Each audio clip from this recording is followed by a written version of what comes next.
오늘 우리에게 주시는 말씀은 에스라 8장 21절에서 30절까지의 말씀입니다. 그때 내가 아하와 강가에서 금식을 선포하고 우리 하나님 앞에서 스스로 겸비하여 우리와 우리 어린아이와 모든 소유를 위하여 평탄한 길을 그에게 간구하였더니, 이는 우리가 전에 왕에게 아뢰기를 우리 하나님의 손은 자기를 찾는 모든 자에게 선을 베푸시고 자기를 배반하는 모든 자에게는 권능과 진노를 내리신다 하였으므로 길에서 적군을 막고 우리를 도울 보병과 마병을 왕에게 구하기를 부끄러워하였음이라. 그러므로 우리가 이를 위하여 금식하며 우리 하나님께 간구하였더니 그의 응낙하심을 입었느니라. 그때에 내가 제사장의 우두머리들 중 12명 곧 세레비아와 하사랴와 그의 형제 10명을 따로 세우고 그들에게 왕과 모사들과 방백들과 또 그곳에 있는 이스라엘 무리가 우리 하나님의 성전을 위하여 드린 은과 금과 그릇들을 달아서 주었으니, 내가 달아서 그들 손에 준 것은 은이 650달란트요 은 그릇이 100달란트요 금이 100달란트며 또 금잔이 20개라. 그 무게는 1000다리기요 또 아름답고 빛나 금같이 보배로운 녹그릇이 2개라. 내가 그들에게 이르되 너희는 여호와께 거룩한 자여 이 그릇들도 거룩하고 그 은과 금은 너희 조상들의 하나님 여호와께 즐거이 드린 예물이니, 너희는 예루살렘 여호와의 성전 골방에 이르러 제사장들과 레위 사람의 우두머리들과 이스라엘의 족장들 앞에서 이 그릇을 달기까지 삼가 지키라. 이에 제사장들과 레위 사람들이 은과 금과 그릇을 예루살렘 우리 하나님의 성전으로 가져가려 하여 그 무게대로 받으니라. 아멘. 하나님 아버지, 에스라 2차 기한의 준비 가운데에 회복해야 할 예배가 있다고 합니다. 말씀하여 주옵소서. 듣겠습니다. 예수 그리스도의 이름으로 기도드립니다. 아멘. 오늘 말씀의 제목이 회복해야 할 예배입니다. 여러분은 회복을 바라는 것이 무엇이 있으십니까? 우리의 모든 강구의 제목도 회복에 대한 것들입니다. 건강의 회복, 관계의 회복, 물질의 회복, 이런 회복이 우리 모두에게 있기를 기도합니다. 그런데 그 전에 회복해야 할 예배가 있다고 하십니다. 그것에 대해서 생각해 보겠습니다. 첫 번째, 회복해야 할 예배는 내 힘을 뺀 금식과 간구로 준비해야 합니다. 21절입니다. 그때에 내가 아하와 강가에서 금식을 선포하고 우리 하나님 앞에서 스스로 겸비하여 우리와 우리 어린 아이와 모든 소유를 위하여 평탄한 길을 그에게 간구하였으니, 그때로 시작합니다. 그때가 언제입니까? 지금 에스라와 백성들이 2차 귀환을 하기 위해 이 바벨론에서 나와서 아하와 강가에 모여 있을 때입니다. 그런데 그 모인 자의 숫자가 남자만 1,500명이고 부녀자와 아이까지 합치면 5,000명이 넘습니다. 이곳에서 성전을 위해 일할 레위인들까지 다 세웠습니다. 그렇다면 그때가 어떤 때입니까? 이제 출발만 하면 될 것 같은 때인데, 에스라는 그때에 온 백성을 향해 금식을 선포합니다. 이 만반의 준비가 되었다 할지라도 하나님이 돕지 않으신다면 그 준비가 무의미하다는 것을 알았기 때문입니다. 우리 삶에 많은 준비가 있어요. 결혼 준비, 취업 준비, 이사 준비, 출산 준비, 시험 준비, 수능 준비까지 많은 준비들이 있는데, 이런 준비의 마침표는 기도가 되어야 합니다. 한 청년과 통화를 했어요. 결혼을 앞둔 청년입니다. 결혼 날짜를 딱 잡고 스케줄표를 딱 작성해서 체크리스트를 하나씩 작성해서 점검하며 준비를 합니다. 행복한 준비가 계속될 것 같았지만 갈등이 찾아오고 난관에 부딪혀요. 가장 중요한 영적인 준비, 기도가 없었다는 것을 알게 된 것이에요. 큐티를 하면서 눈물을 콧물을 흘리면서 주님 어떡합니까? 이런 기도가 나오게 되었어요. 에스라는 그냥 기도할 수 있는데 왜 금식하라고 했을까요? 여러분, 금식을 해본 분은 아시겠죠? 여러분, 밥을 먹지 않고 금식을 하면 어떻습니까? 한 하루 이틀 3일 금식해 본다고 생각해 보십시오. 우리 몸에 필요한 에너지원이 없으니 힘이 안 납니다. 힘이 없어요. 힘이 없으니 꼭 필요한 일 외에는 할 수가 없습니다. 한 3일 금식해 보면 진짜 일어설 힘도 없어요. 여러분, 생각해 보면 죄도 시간이 있고 힘이 있어야 짓게 되는 것 같습니다. 금식은 내 힘이 다 빠지는 시간입니다. 그래서 하나님 앞에 겸비해질 수밖에 없어요. 하나님은 중대한 사명 앞에서 내 힘, 내 계획, 내 생각, 심지어 나라는 존재까지도 완전히 버리게 하십니다. 그래야지만 내 욕심의 기도가 아니라 하나님의 뜻을 따르는 기도가 나오는 거예요. 여호수아 5장에 보면 이스라엘 백성들이 요단강을 건너고 가나안의 첫 성인 여리고성을 바로 앞에 두고 있을 때예요. 전쟁 준비를 철저히 해야 할 때입니다. 훈련을 해야 될 때요. 칼을 갈아야 될 때입니다. 그런데 하나님은 모든 남성들에게 전쟁 준비가 아니라 할례를 행하라고 하셨습니다. 여러분, 할례가 뭡니까? 다 베어내는 거잖아요. 할례를 행하면요, 칼을 쓰기는커녕 움직이지도 못하고 누워 있어야 되는 겁니다. 적군 앞에서, 그 적의 성 앞에서 스스로를 무장해야 하는 일인 것입니다. 하나님은 이 정말 중요한 순간에 왜 그런 말씀을 주셨습니까? 이 전쟁이 오직 하나님의 전쟁이고 하나님께 얼마나 순종하느냐에 따라 승패가 달린 전쟁임을 알려주시기 위함입니다. 바벨론에서 예루살렘까지의 이 긴 여정도, 가나안 사람들과의 그 전쟁도 결국 순종의 여정이며 순종의 전쟁이라는 거예요.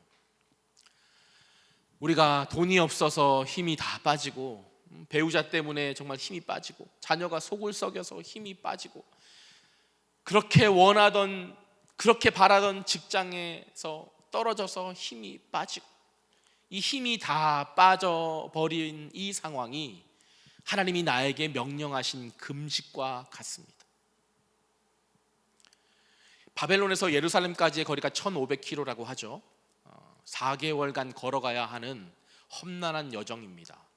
도적과 강도의 위협이 있고, 그 당시니까 전염병에 노출되기도 하고, 먹고 마시는 문제도 너무너무 심각한 거예요. 그때 에스라는 하나님께 평탄한 길을 간구합니다. 근데 우리가 생각할 때 이 평탄한 길이 뭐예요? 정말 내 인생도 좀 평탄한 길을 가고, 내 자녀도 평탄한 길을 좀 가고, 이런 게 사실 우리의 간구잖아요. 평탄한 길이 고생 안 하고 좀 편하게 갈 수 있는 길, 이게 우리가 생각하는 평탄한 길이잖아요. 그런데 에스라의 기도를 보면 이 원어로 데레크 예사라라고 하는 이 평탄한 길이요, 이런 의미입니다. 고생하지 않는 길이 아니고요, 딴 길로 새지 않고 정확한 목적지까지 가는 길을, 하나님이 보실 때에 다른 데 눈길 돌리지 않고 바른 길, 그리고 하나님이 예비하신, 작정하신 그 길, 이게 평탄한 길이라는 거예요. 에스라가 지금 그렇게 하나님께 간구하고 있습니다. 우리가 금식해야 할 이유는요, 그냥 편안한 길, 고생 없는 길 가게 해달라고가 아니라 어떤 상황에도 바른 길을 가게 해달라고 간구하는 겁니다. 고생하지 않는 길 가게 해달라고 하는 게 아니고, 조금 힘들더라도 딴 길로 새지 않고 그 목적지까지 가게 해달라고 간구하는 것입니다. 에스라가 이렇게까지 간절하게 간구하는 것은 이 아낙사스다의 도움으로 여기까지 왔지만, 하나님이 보살펴 주신다는 신앙 고백까지 했는데 아닥사스다에게 우리를 더 보호해달라고, 군대를 보내달라고 요청하기가 너무 부끄러워서 말을 할 수가 없는 상황 때문입니다. 이런 상황이 우리 가운데도 얼마나 많습니까? 우리의 신앙 고백이 있잖아요. 하나님이 먹이시고 입히시고 책임지신다.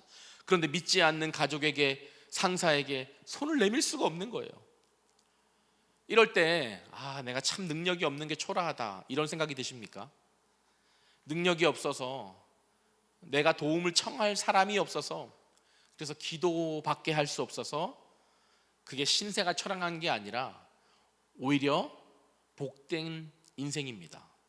왜냐하면 아닥사스다보다 크고 높으신 창조주 하나님께서 그 기도에 응낙하시기 때문입니다. 돈 있고 힘이 있는, 믿지 않는 남편, 그 상사보다 훨씬 크신 창조주이신 하나님께서 내 기도에 응낙하시기 때문인 거예요. 23절입니다. 그러므로 우리가 이를 위하여 금식하며 우리 하나님께 간구하였더니 그의 응낙하심을 입었느니라. 기도 외에 방법이 없는 자의 간구를 하나님이 들으십니다. 예배 외에는 방법이 없고, 목장 외에는 방법이 없고, 큐티 외에는 방법이 없는 그 자를 하나님이 살펴보십니다. 응낙하셨다는 것은요, 들으셨다는 뜻입니다. 그런데 이것이 단순히 그냥 들었다라는 것을 넘어서 하나님의 마음이 움직이셨다는 것을 의미해요. 하나님이 에스라의 기도를 들으시고 마음이 막 움직이신 거예요. 하나님 마음이 막 뛰시는 거예요. 하나님 마음이 막 요동치시는 겁니다. 여러분, 내 힘이 많이 들어갔습니까? 금식을 해보세요. 혈기 낼 힘도 없어지는 것 같아요. 도움을 구할 사람도, 도움을 구할 그 무엇도 없으십니까? 하나님 앞에서 겸비함으로 간구해 보십시오. 하나님이 그 기도를 귀 기울여 들으시고 응낙하실 줄로 믿습니다. 적용 질문 드릴게요. 여러분, 금식과 기도가 너무 필요한 그때가 언제입니까? 세상적 준비만 하느라 영적 준비를 소홀히 한 일은 무엇입니까? 평탄한 길만 찾느라 딴 길로 샌 일은 무엇입니까? 믿지 않는 자에게 도움을 구하려고 손을 내미십니까? 그들을 주님께 인도하려고 손을 내미십니까? 자, 회복해야 할 예배 두 번째는 하나님의 것이기에 지켜야 합니다. 자, 또 그때로 시작하네요. 24절, 그때에 내가 제사장의 우두머리들 중 12명 곧 세레비아와 하사랴와 그의 형제 10명을 따로 세우고. 자, 기도만 하면 다 알아서 해주시겠지가 아니라 이 기도와 금식을 한 에스라와 백성들, 가장 중요한 일을 이제 수행합니다. 12명의 제사장을 세웁니다. 왜 세웠습니까? 25절, 그들에게 왕과 모사들과 방백들과 또 그곳에 있는 이스라엘 무리가 우리 하나님의 성전을 위하여 드린 은과 금과 그릇들을 달아서 주었으니, 성전을 위해 드려진 예물을 철저하게 관리하기 위해서입니다. 모든 것의 끝에는 돈이 있죠. 예수님의 제자 가룟 유다도 돈 때문에 예수님을 팔아 넘겼습니다. 금식과 기도의 결론이 물질을 철저히 점검하고 관리하는 거예요. 그래서 에스라는 하나님께 드려진 예물 작은 것 하나라도 잃어버리지 않기 위해 그 성전을 세우기 위해 드려진 예물 때문에 시험 들거나 무너지는 일이 없게 하기 위해 사람들을 세워서 일일이 그 무게를 달고 기록하고 관리하게 합니다. 근데 그 무게를 달아보니까요, 은이 650달란트, 와, 은그릇이 100달란트, 금이 100달란트예요. 이 100달란트라고 하니까 이게 감이 안 오는데, 요즘 무게로 환산하면요, 은이 650달란트는요 무려 무게가 22톤이에요. 22톤. 뭐 덤프트럭이 몇 대가 필요하겠죠. 100달란트는 3.4톤입니다. 어마어마한 양이에요. 그런데 지금처럼 디지털 저울계가 있는 시절도 아니고, 다 양팔 저울 같은 걸 통해서 작은 단위의 추를 올려놓고 내려놓고 하면서 수백 번, 수천 번을 반복해서 측정해야지만 이 무게를 측정할 수 있을 거예요. 정말 몇 날 며칠 동안 수많은 사람들이 다 동원돼서 해야지는 중노동인 셈인 것입니다. 어마어마한 양이잖아요. 근데 무게뿐만 아니라 개수도 확인하는데, 금잔이 20개고 금같이 빛나는 녹그릇도 2개다 기록합니다. 아니 여러분, 22톤을 한번 생각해 보십시오. 이 덤프트럭이 몇 톤이 되려나요? 그 덤프트럭에 가득 찬 게 몇 대가 있고, 이 금과 은이 정말 어마어마한데, 오늘 말씀에는 이 녹그릇 2개다라고 정확하게 기록해 놓습니다. 아니 22톤 있고 뭐 3.4톤도 2개가 있고, 이 정도면 이 녹그릇 2개 정도는 그냥 안 세워도 될 것 같은데 다 기록해 놨다는 거예요. 왜입니까? 사람 눈에 어떻게 보이든지 간에, 금그릇이든 녹그릇이든 간에, 한 개든 22톤이든지 간에 그것은 하나님께 드려진 거룩한 것이기 때문입니다. 28절 보세요. 내가 그들에게 이르되 너희는 여호와께 거룩한 자요 이 그릇들도 거룩하고 그 은과 금은 너희 조상들의 하나님 여호와께 즐거이 드린 예물이니. 값비싼 금과 은이기 때문이 아니라 여호와께 드려진 하나님의 것이기 때문에 그 어떤 것이라도 가치 없는 것이 없고 하나라도 잃어버리지 않아야 하는 하나님의 것이기 때문에 그렇습니다. 근데 제가 이런 생각이 드는 거예요. 아니 그러면 하나님께 드려진 게 은과 금이 아니라 만약에 성전을 지으라고 돌과 돌멩이들과 흙을 막 줬으면 어땠을까? 이 금그릇이 아니라 막 다 깨지는 막 그 흙그릇 질그릇이라면 어땠을까? 사람의 눈에 보기에는 이거 뭐 하려고 세? 이거 필요도 없어 보이는데 라고 하는 것을 하나님께 드리면 어떻게 됐었을까? 라고 했을 때 이런 생각이 드는 거예요. 그것이라도 하나님은 에스라에게 다 세어보라고 하셨을 것 같은 거예요. 왜요? 하나님께 드려진 거룩한 하나님의 것이기 때문이에요.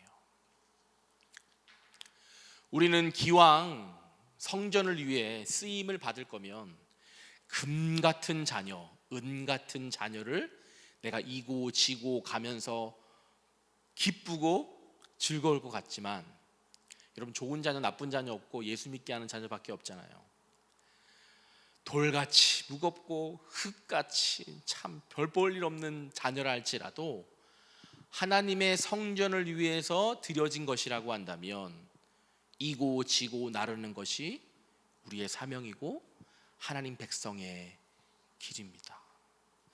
금과 은이라서가 아니라 하나님께 드려진 것이기에 끝까지 지키고 끝까지 이고 지고 가야 하는 것이에요. 20대 남자 청년이 이런 고백을 하더라고요. 자신이 중학교 때 엄마와 재혼한 새아버지를 아버지라고 생각해 보지도 않았고 아버지라고도 부르지 않았다는 거예요. 그냥 엄마의 남편이다라고 여기면서 그렇게 10여 년을 살았는데 우리들 교회 전도돼서 와서 말씀 듣고 목장에 가면서 이 암으로 너무 투병하시는 새아버지를 볼 때에 그래도 예수 믿고 천국에 가셔야 할 것 같다라는 소망이 생기면서 기도를 했어요.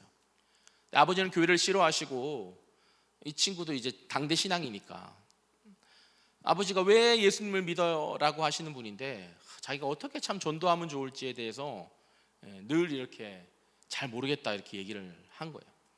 그러면서 큐티를 하고 목장에 물으면서 들은 처방대로 진심으로 그 새 아버지에게 다가가서 자신의 마음을 얘기하면서 그렇게 가니까 이 새 아버지가 영접 기도를 따라 하시는 기적을 선물로 주셨어요. 근데 그것만으로도 안 되겠다 싶어서 이 병상 세례를 꼭 받게 해드려야 되겠다라는 마음으로 호스피스 병동에 계시는 그 새 아버지에게 이제 목사님을 모시고 이 세례를 이제 받으셨어요. 그러니까 세례를 받으시는 새 아버지를 향하여서 이제 한마디를 해봐라라고 하니까 이 청년이 막 눈물을 막 흘리면서 아버지라고 이렇게 부르더라고요. 아버지, 제가 죄송해요. 제가 잘 못해드려서 죄송해요. 그래서 눈물을 너무 막 흘리면서 말을 잇지 못하면서 제가 신결혼할 때 아버지를 혼주석에 너무 모시고 싶었는데 라고 하면서 막 흐느껴 울더라고요. 누워 계신 힘이 없으신 그 아버지가 그 아들을 향해서 내 아들아, 너는 내 아들이다 라고 하면서 고마워, 미안해, 이렇게 병상 세례와 진짜 사랑의 인사를 마치고 그 하루 뒤에 아버지가 천국에 입성을 하셨어요. 그 이제 이야기와 상황을 듣고 보면서 여러분 받을 유산이 많으면 화해를 하고 병상 세례를 받게 하겠습니까? 아니에요. 금 같은 은 같은 아버지가 아니라도 이 구원을 생각하니까 아버지도 천국 백성이 되어야 하겠고 이런 생각을 하니 하나님께 드린 예물을 이고지고 수만리를 걸어가는 수고를 하듯이 이 아버지의 구원을 위해 이고지고 가는 사랑의 수고를 할 수 있었습니다. 그걸로 인해서 아버지라고 부르지조차 못했던 그 새아버지가 천국 성전이 아름답게 세워지고 그 구원으로 이끈 것이 얼마나 큰 축복이고 선물이겠습니까?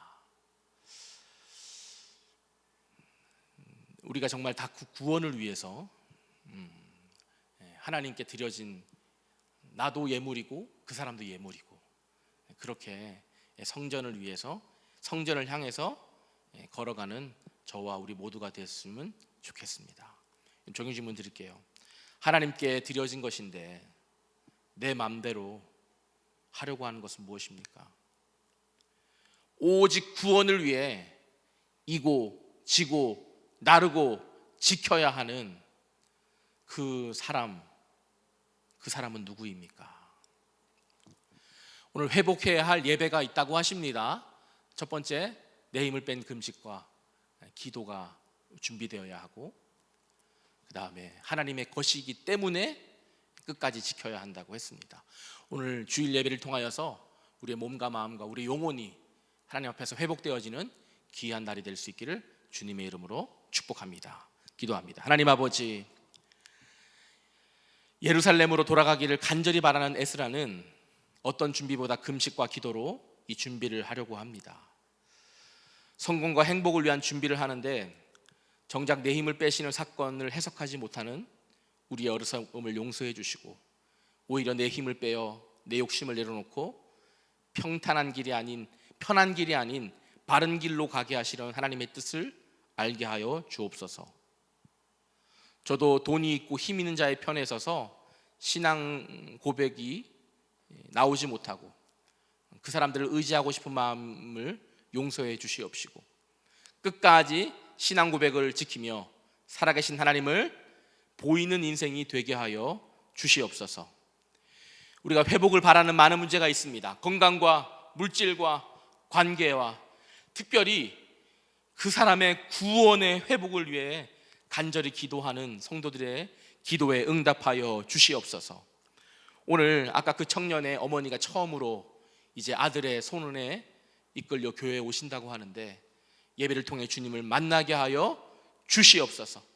그 어머니의 천국 성전도 잘 지어지게 하여 주시옵소서. 귀한 금과 은이 아니라도 흙과 돌멩이 같은 가족들이라도 하나님의 것이라고 하시니 끝까지 성전 짓는 일에 우리가 쉬지 않고 사명 감당하게 하여 주시옵소서. 편한 길만 생각하는 우리의 악함을, 연약함을 불쌍히 여겨주시고 바른 길로 끝까지 사명을 향하여 갈 수 있게 하여 주옵소서. 담임 목사님의 건강과 사역에 기름 부어주시고 모든 악법을 막아주시고 태아생명보호법이 제정되게 하여 주시옵소서. 5월에 있을 띵크 목회자 세미나 가운데도 성령의 기름을 부어 주시옵소서. 오늘 거룩한 주일 함께 모여 예배 드리는 모든 시간마다 하나님 관계가 다 회복되게 하여 주시옵소서. 감사드리오며 예수 그리스도의 이름으로 기도드립니다. 아멘. 우리 이어서 개인적으로 계속해서 기도하며 주님께 나가겠습니다.